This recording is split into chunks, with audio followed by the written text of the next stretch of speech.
And three, two, one, here we go.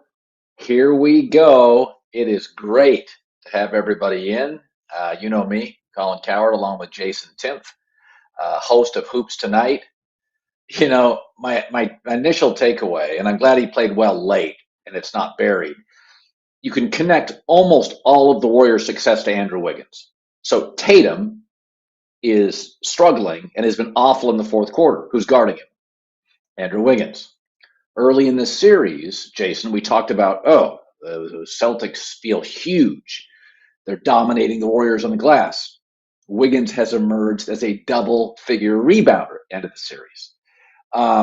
We talked about early, who's scoring besides Steph? He needs a compliment. He needs his Robin. Wiggins has emerged as the second scorer. If Steph didn't start so well early in this series, I think Wiggins could get MVP votes. He's a former number one pick. You and I have talked about, we've always known he's athletic. In Minnesota, he had, I believe, four coaches in either 6 or 7 years. It was just organizational chaos. We always blame the player. You put him in a solid culture, and I think the Warriors have been surprised by how good he is defensively. He's just been willing to fit into their ecosystem. But I think you can tie almost all of the Warriors' success from like game two on in this series, and almost all of it is linked defensively, rebounding, scoring to Wiggins. I think he's had an unbelievable series. With how physical the series has been, and with the athleticism advantage that Boston has, everyone is struggling to create shots. I mean, even Tatum and Brown are struggling to create shots to a certain extent, just in the physicality of the series. Steph, it's not like Steph's getting a ton of separation. He's just so unbelievably skilled that every time he gets even the tiniest fraction of space, he's been able to consistently make Boston pay. But where Andrew's value has been in this series is his athleticism. He can look eye to eye with Tatum and Brown and be every bit as much of the dominant force of an athlete that they are. And that bit of creation that he had, I mean, Colin, coming into the series, we're all like, what are they going to get from Jordan Poole? What are they going to get from Klay Thompson? And we were looking in the wrong place, because in a series like this, with the way that it's gone down, it was always going to be Andrew Wiggins that ended up being the guy who could be a release valve, a guy who, when things break down, could create his own shot, because he's 6'8" and he's got all that athleticism. And here's the other thing too, Colin, we talked a lot earlier about, whether or not he was miscast as a number one. But that was Right. when he was in Minnesota. But that was a personality thing. That was not a talent thing. Like, he Right. just didn't have the audacity to consistently be aggressive enough to be that guy. He shied away. He'd be that guy that disappeared from the game for too long. But he's got all of the turnaround jump shots, step back jump shots, all the dribble combinations, all the post moves. He's got all of the stuff, all of the Yeah. tools. He just never had the confidence to lean on it. And I mean, he hit an arsenal of complex shots tonight, turnaround Oh, fadeaways. He had a drifting hook through the lane there in the fourth yeah, quarter. so I Looking wrote Magic that Johnson. down. I wrote that down. Yeah. It's But like, funny. And Kevin he Durant, go ahead. yeah, Kevin Durant, I think was bothered eventually that he wanted it to be his team and it was always Steph's. It's the opposite with Wiggins. He's never wanted it to be his team. It's not his personality. He loves that it's Steph's team. It takes all the pressure off him. So, and I'm not saying he's Durant, but it is interesting how chemistry works. Is that Kevin Durant always had this feeling like, I'm the best player. Why isn't it my team? Well, it's just not. You're not the soul of this organization. Wiggins is like, oh, finally, no chaos, and I don't have to be the alpha. I don't have to be that guy after every game. And so it's a classic example of, there's a lot of good ballers in this league, great hoopers everywhere, but where do you fit? The other thing that jumped out at me is, you and I had talked about this earlier, is that even on the Celtics' best nights, they had these 6, 7 minute holes, these dark offensive holes. They're just unwatchable. Their movement stops. Everybody is kind of rigid. Tonight, there's an argument that they had 6.5 great minutes, and that's it. I mean, they didn't play well. They were uncharacteristically bad in the first half. You know what was funny, Jason? So I had to be on a call for the first 7 to 8 minutes of the game. So I watched the first part of the game with the sound down. The Celtics body language was so bad. I didn't get influenced by the officials or the crowd. It was so tight, like shoulders up tight. And the Warriors body language, not just because they were leading, it was so loose and fun and aggressive. And I'll hand it off to you, but I felt like it was almost like in the first 6 or 7 minutes, the Warriors kind of sensed they could smell blood. They could kind of sense that the Boston was a little tight. This was a big moment. Game 5 winner wins the series. And I felt with the sound down, I was just watching body language, and I'm like, oh, the champion smells blood. He's got the dog in the corner on the ropes a little bit. Now, they turned it around, but I felt most of the night Boston was tentative. Their body language was tentative. You know, it was such a classic Boston game. We talked after game 1, if you remember, Golden State had a 8-point run, an 8-0 run in 37 seconds. And then there was another possession where they scored 7 points on the single possession. Boston has always been the team that has these extended stretches where they play good basketball and things go well for them. But then these lapses in judgment is where the more experienced and smarter team always takes over for them. You know, Colin, in this series, coming into this game, so through 4 games, when both teams were in the static half-court environment, meaning no advantages, staring each other eye to eye, my offense versus your defense, who can score? In that setting, Boston was averaging about 5 points more than Golden State per 100 possessions. That's a pretty sizable gap. That means in that half-court static environment, Boston is flat out a better basketball team. But everything surrounding that static half-court environment is a massive advantage to Golden State. And in this case, I mean, look at the pathway of this game. So Golden State starts 24-8, and Jayson Tatum was awful during that stretch. We definitely have to get to that at some point. But after that, Boston settles down and plays a long, extended run of good basketball. They go on a 66-48 run to take a 2-point lead there towards the end of the third quarter. But then immediately after that point, they give up a 13-0 run. So I've got an extended stretch of high quality basketball where Boston looks like clearly looks like the better team over a large sample size. And in 2 short sample sizes, they blew it. The beginning of the game, they didn't come out serious. Their star came out lackadaisical. Tatum literally 0 shot attempts and a turnover in his first shift, goes to the bench -11. It's hard enough to win on the road in the NBA Finals, and you're spotting the other team a huge lead because you're not serious. It's just it's genuinely confounding to me. I've never seen a team like this, because you see hot and cold teams all around the NBA, but they're bad teams, Colin. You don't see hot and cold teams that have a bona fide championship ceiling. It's so strange. As I was preparing on Fox Sports this morning, the staff, one of the guys on the staff, he said, because we were talking about, I had said before the series started, and I think I told you this, Jason.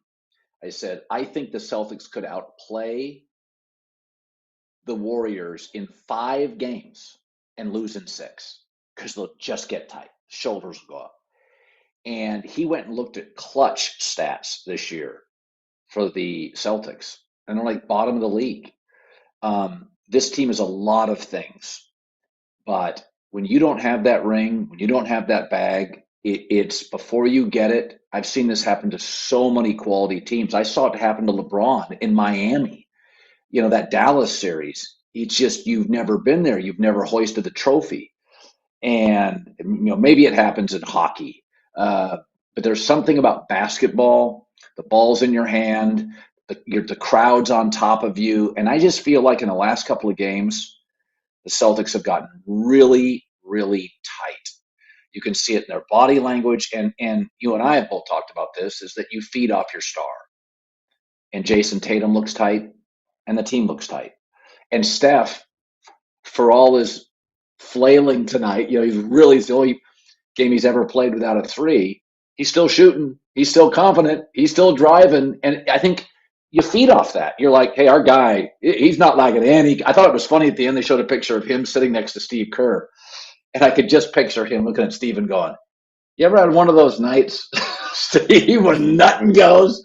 You know, and I could see Kerr going, you'll just be hotter the next game. But there is something to be said is that Tatum sometimes lacks confidence playing well. Steph never lacks it shooting like he did tonight. And I think teams feed off it. You played college basketball. When your star is tight, the team gets tight. You follow the persona of the leader. And that's what's so disappointing about the Jayson Tatum thing is like big game on the road, series tied at 2. You feel like you blew an opportunity.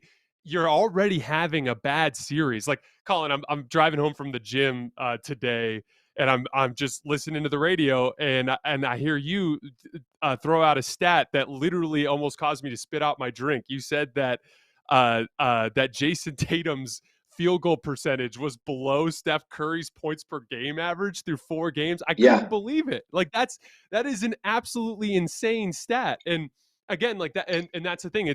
What's funny is with Steph, it used to be early on in his career that he was prone to a lot more of these bad shooting nights. Like in the 2015, 2016, 2017 range, it was about a 1 out of 3 chance. If you look at his stats, he was below yeah, yeah, 40% from 3 and about from the field in about a third of his games, but he's become much more consistent. The difference is, and this is the difference between a really good team like Golden State and a team like Boston that's a lot more flawed, is Golden State can win in a bunch of different ways. Like tonight, Steph didn't have it going to any extent, but obviously Andrew Wiggins kind of stepped into that KD role as the guy that could make things work with his physicality and athleticism when the Golden State machine isn't working. Klay Thompson hit some big shots. And then honestly, their defense, I thought Golden State's defense in this entire game was incredible. I think, it's funny, Colin, because it reminds me of the NFL with the line play. All of us casual fans were watching and we're obsessed with what the quarterback's doing or what the skill positions are doing or what the secondary is doing. And little, like, unbeknownst to the casual fan, there's like this huge war taking place right in the middle of the screen in the trenches. And there's a push and a pull there that usually has a much bigger effect on the outcome of the game than most fans realize. It's like you always talk about, like if Tyron Smith is out, Dak Prescott suddenly becomes a different quarterback. And in this game, there's been a push and pull in this series, but Golden State in 2 of the 5 games, namely game 2 and in game 5, they've been the more physical team. That's been yeah. more of a resistance on the perimeter. It's like watching the 2016 Dallas Cowboys offensive line get completely run over by a skinny, small team. It's really strange. It's kind of a bizarre thing that's taking place, but that's one of the many ways that Golden State can win. They can win with defense and with other guys on their team scoring. Whereas with Boston, it's like if they don't get a certain style out of their offense, they literally are incapable of scoring. And you see that for extended stretches in this series. Well, one of the things I wrote down, everybody but Steph was good tonight. Wiggins was good. Clay hit big shots. Jordan Poole hit big shots. Looney got rebounds. Draymond bounced back. And it's interesting, the role players, the Al Horfords, Al Horford, Jaylen Brown, Marcus Smart, Robert Williams, to me, didn't quite feel as effective. And so when Tatum struggles, what's left of the offense? There's just not much there. With Draymond, it's interesting. Is he got that 6th foul, and it probably should have been on Steph. I'm watching at the end, and we're just getting ready to come in here. It was late, late, late, and I was thinking that's a perfect game for Draymond.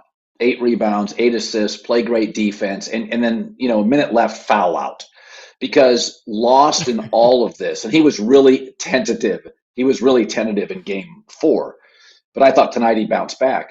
But I mean, what they need of him in this series now, Wiggins is scoring, Poole is scoring, Clay's now scoring. Steph didn't, but he would. It's not the scoring. The rebounding issue, they've solved a little bit of that. But Draymond really serves a purpose. And if he gets fouls, he gets fouls. He has to be active. And I thought he was really active tonight. Glass, assists. And he fouls out, he fouls out. You're not looking for him at the end of the game necessarily, but I watched him tonight, and I'm like, whatever the stat said, I thought Draymond was really effective. A couple times Jayson Tatum had a fall away in the lane, and Draymond was switched over on him. I'm like, oh, that's a terrible that's a hard 9-foot fall away, and I mean Jayson was falling away, and Draymond's 6'7" and long. And so my takeaway was tonight, Draymond really did what they need from him. Annoying. I mean, when he's following Tatum over to the bench, That's exactly what Draymond should be. By the way, that's what he often was. We forget, a couple years ago when they didn't need his offense either. He wasn't, he was a catalyst occasionally. I just thought tonight was when he's like that, annoying, rebounds, assists.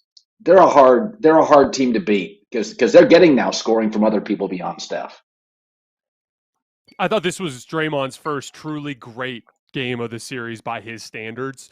The big thing was he was a threat to score rolling towards the basket, which is so important to punish Boston for helping off of him elsewhere on the floor. To be honest, though, Colin, I thought the whole Draymond storyline in this finals was so overblown. Like he's the last player in the entire NBA to look at box scores with. Did you know that Yeah, the best lineup for Golden State in this series includes Draymond? It's Draymond, Looney, Clay, Wiggins, and Steph. And they were coming into this game, they were like plus 23 points per 100 possessions in this series in like 50 minutes. Like Draymond has been doing Draymond stuff all series. He's yeah, been amazing defensively all series. He's been great yeah, passing the basketball all series. He just had some rough offensive highlights and some rough offensive stretches earlier in the game or earlier in the series. And that's going to happen with Draymond. First of all, Boston's an incredible defense, and this is a terrible yeah, matchup for him. One of the huge subplots of this series is Boston's defense is geared towards trying to get Steph to score and taking away a lot of the 4-on-3s that Golden State loves to run on the back end, that classic Warriors basketball. There hasn't been a ton of that in this series because of the way Boston's defending, and Draymond is one of the many victims of that. You've seen that across the whole roster. I thought that whole story was overplayed. Draymond's been Draymond. He was a little bit below his standards coming into this game, but he played great tonight. And he's just not a guy. He's not a guy that the highlights or the box score will ever do justice for. yeah. So let's talk game six. First time Boston's lost back to back. They haven't been a team in the playoffs. They've been very resilient. Um, God, I thought Tatum would play well tonight. I almost bet the under on Steph at 30 and a half, but I was like, I'm not going to. I thought Boston would play a great first half. I thought they would be just desperate, and they came out flat. But we have to remember Boston goes home, hold serve. We got a game seven, and anything happens.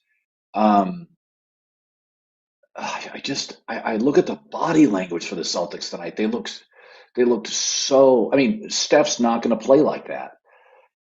It's almost like reality is set in for Boston. Al Horford's back to reality. Marcus is back to reality.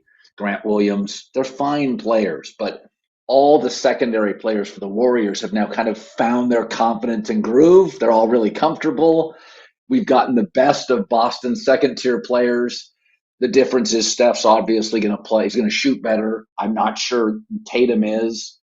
I'm not shocked if Golden State goes back and wins game six. I'm not. I picked the Warriors in six. I just feel like, forget Steph and Tatum. I kind of feel like I've seen the best of the Celtics reserves. And I feel like the last two games, I think the Warriors reserves have been completely empowered by what's happened. I mean, let's face it, stars are almost always confident.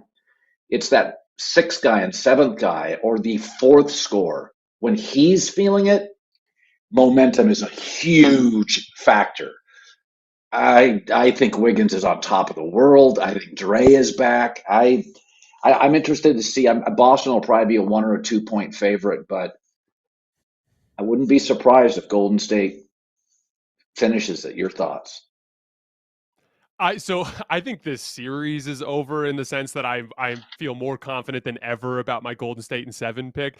But we have seen this exact same situation twice with Golden State now, where they have a road closeout opportunity and they're just like, we'll get him at home next game. So like I could totally see Boston just utterly destroying them in game 6, the way that Memphis did right before the end, the way that Dallas did right before the end, just because Golden State has a little bit of that kind of arrogance as well. But I got to say, Colin, I have been so unbelievably disappointed in Jayson Tatum in this series.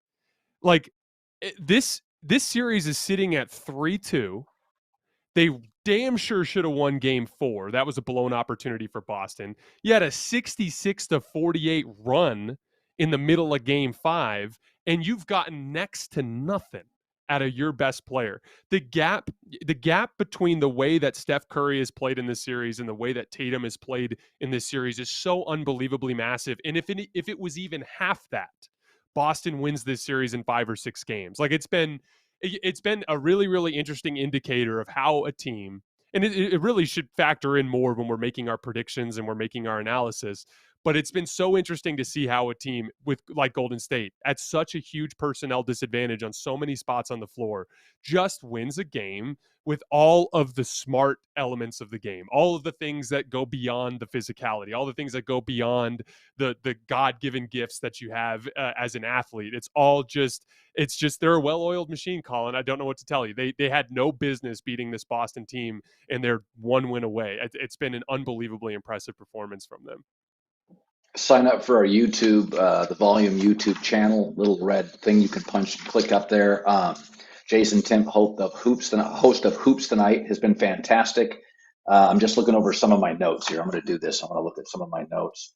Here's my notes in the first quarter. Boston, no rhythm. 12-4, Draymond, too early buckets. Second quarter, Wiggins hitting shots. Draymond more productive. Boston, 1 bench point all half. Third quarter, Celtics, excellent start. Defensive intensity. Steph, way off. Celt, 8 straight threes. Fourth quarter, Wiggins, wow, drive. No Robert Williams on the floor. Clay 3. Boy, that was fast. Marcus Smart T, losing composure. Wiggins, 13 rebounds. What a game. MVP, question mark. So there's my notes. my condensed version, I guess, of my notes.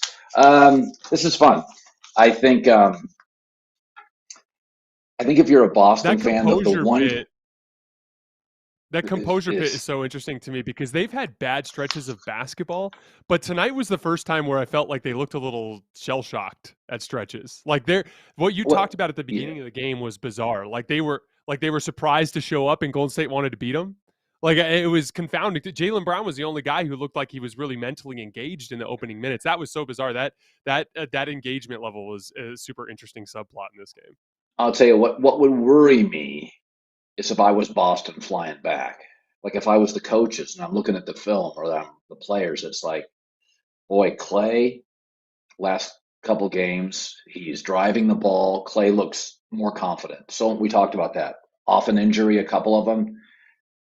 I mean, forget Wiggins and Steph. They're going to be fine. But boy, when Clay, now you have 3 scorers. And as I watch that, I'm like, yeah, you're the coaching staff thinking, listen, we can't get our star Jayson Tatum to produce. Now they got Wiggins and Clay playing with confidence. Like that's where you're a Celtic fan. You're like, it feels like we gotta get off to a really good start at home. We can't feed that monster because I mean you know it. There are times Clay gets hotter than Steph. I mean, Clay has had a half a dozen of those moments in his career where you're like, yikes! Like he is just, and he's bigger than Steph. He's got a beautiful looking shot. Sometimes I feel like he doesn't quite need the separation. Yeah. I'm just thinking what Boston's thinking flying back, and I think Golden State flying back. They'll probably do it tonight or tomorrow morning. Is thinking, we've solved the Robert Williams thing a little. Like we don't feel as small between Looney, Otto Porter, by the way. He's given them decent minutes. Otto Porter's been nice. I mean, I think he started tonight. Otto Porter's played pretty well. Yeah, he started the last 2 games. One of the interesting little subplots from Steve Kerr that I thought was really interesting, and I thought Jeff Van Gundy did a good job of calling this out on the broadcast tonight. But one of the things that the Golden State perimeter defenders, I talked about earlier, how the perimeter defense in the NBA is like line play in the NFL. It's like it's the push and pull. How easily are guys getting dribble penetration? That's a huge indicator of the way a basketball game goes. Well, what Golden State is having Wiggins and Gary Payton and Klay Thompson and Draymond Green do is he's sitting on these guys' right hands. So almost every basketball player who plays from the perimeter who's right-handed, when they drive right, they're very good at getting all the way to the rim and finishing. When they drive left, they're very good at getting to their pull-up. but all of the footwork is weird for the alternative going both ways. So finishing driving left, it's strange footwork, so a lot of players are weak there. Pulling up to a jump shot driving right is a lot difficult because your body is turned a different way. Most people like to have their shoulders turned the other way. So one of the things that Golden State is doing is they're perpetually making Jaylen Brown and Jayson Tatum feel super uncomfortable by sitting on their right hands and trying to bait them into driving left and then stepping back into their pull-up jump shot, which is one of the best ways that they can get Boston to settle. One of the things I had in my notes, Colin, I'm not sure if you noticed this, but there is this persistent theme in this series, and it's been a persistent theme for Boston through this entire playoff run. They are a bad transition defense team. When they're in the half court, they're great. But as soon as it gets helter-skelter up and down, they really struggle, which is really strange for a team as athletic as they are, because you would think that would be an advantage for them. But one of the big Right. reasons why, Colin, is you'll see this all the time. Smart, Brown, Tatum beat somebody off the dribble. There's help in the lane. It's crowded down there. Nobody's calling anything. Like, there's no whistle, but they'll just fly into all the bodies, throw up some garbage, go sliding into the camera row with their arms up in the air, looking at the refs complaining, and Golden State's running down the other way. So they literally Yes. spot the other team like 20 to 35 on fours every game by driving into the teeth of the defense. And when all you're supposed to do in that situation is, hey, there's 3 bodies in the paint, that probably means someone's wide open over there. And when did things look good for Boston? When they were driving and kicking to wide open threes. And when they did there in the third quarter, they made like 8 in a row. You got to take what the defense gives you, Colin. And too often Boston just plays right into their own weaknesses. And it's really painful to watch. Yeah, it is. It's been really, the playoffs have been great. And I think a credit to this is that the coaching on both sides has been very good. But I think Kerr has more to draw from. Wiggins was a number 1 pick. We got to remember that. He was a number 1 pick.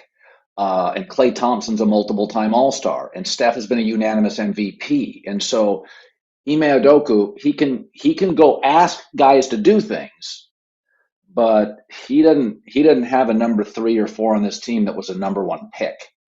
And so both coaches, I think, have really done a good job of retooling and addressing some issues. But man, it's clearly Kerr has gotten in the ear of Wiggins and said, Andrew, you're our best athlete. Go be our best athlete. And some of this is just Andrew. I mean, a couple of times tonight, it's just like, okay, that's what a world-class athlete looks like. You can teach. There's a ceiling on teaching. And I think as both coaches have reached into the toolbox, Steve's had a few more tools to work with. More, as we both kind of thought coming into the series, they got more offensive tools. And he has, polished, found, pulled stuff out, like Jordan Poole. I thought Jordan Poole in the first 6 quarters of the series was just unplayable.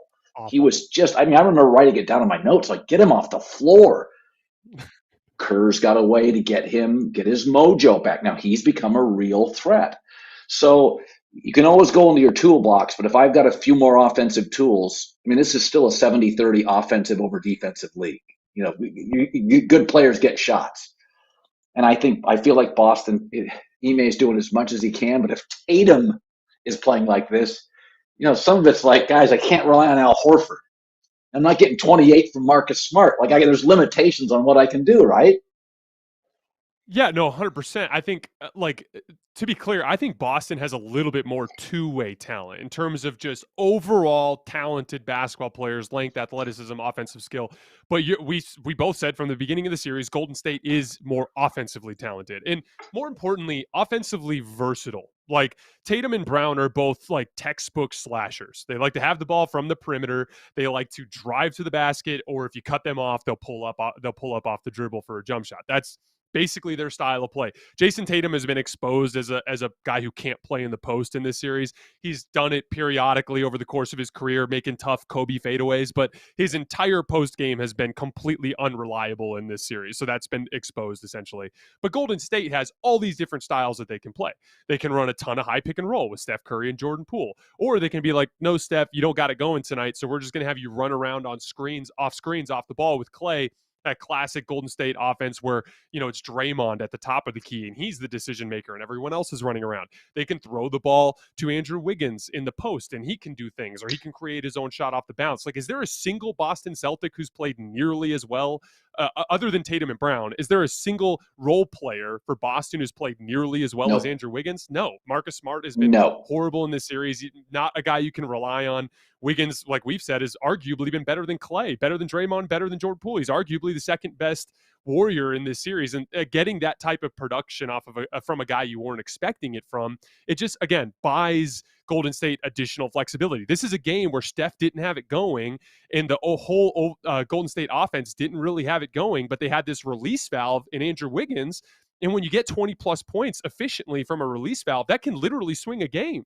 And I mean, those are the types of margins that we're talking about in these tight series. It's like, I mean, Boston, you got to be looking on your flight home. You got to be like, we had a lead late in the third quarter in this game, and we spotted them 24-8. Like these all the time. I look back at these playoff series and I realize they're decided by these little tiny things that happen over the course of a 7-game series that often get glossed over. And it's like, man, if one thing goes differently here or there, it could have been a different champion. But in this case, Golden State's flexibility has allowed them to win in multiple ways. And so they've won with Steph playing well, and they've won with Steph playing like garbage. Whereas Boston has only won when Jaylen Brown and Jayson Tatum have played well, because they only have one punch that they can go to. Well, we hired him before the basketball season. He's been amazing. Hoops Tonight, he's the host, Jayson Timpf. Hope you like these live shots we do on our YouTube channel. Please subscribe to the Volume Sports YouTube channel. It's fun. I just love coming on and shooting the bull. I had one cocktail tonight. I only poured it with 4 minutes to go. It's 4 minutes to need clarity. I needed clarity. All right, this is great. Everybody, thanks for watching. Jason, it's great to see you again, and we'll talk soon. See you next time, Colin.